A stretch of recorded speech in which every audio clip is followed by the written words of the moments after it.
Légumes guyanais dans les rayons des grandes surfaces de l'Hexagone d'ici quelques mois. Depuis 2 ans, la Chambre d'agriculture tente de mettre en place une véritable filière d'exportation avec cet intermédiaire.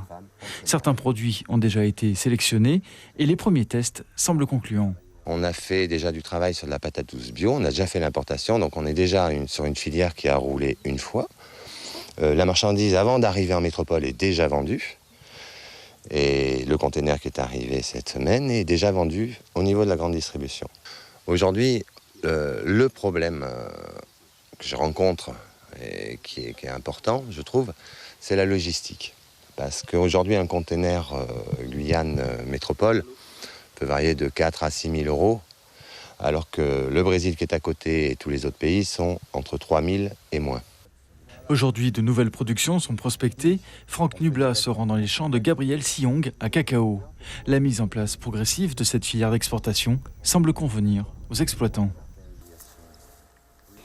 Contrairement aux exportateurs qui étaient venus avant, donc les personnes voulaient en grande quantité des productions que nous, on n'avait pas les moyens d'avoir tout de suite.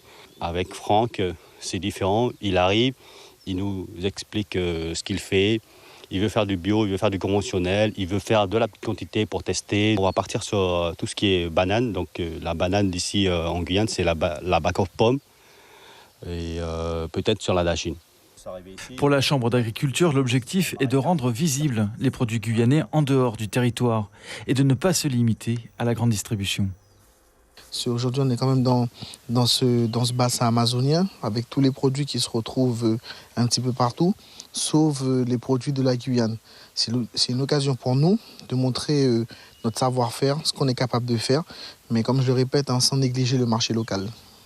Cette filière pourrait à terme faire une place importante au bio. Une vingtaine d'exploitants agricoles ont déjà été répertoriés. Tous sont prêts à adapter leur exploitation aux exigences de cette nouvelle aventure. Suivez l'info sur Guyana Première, télé, radio et Internet.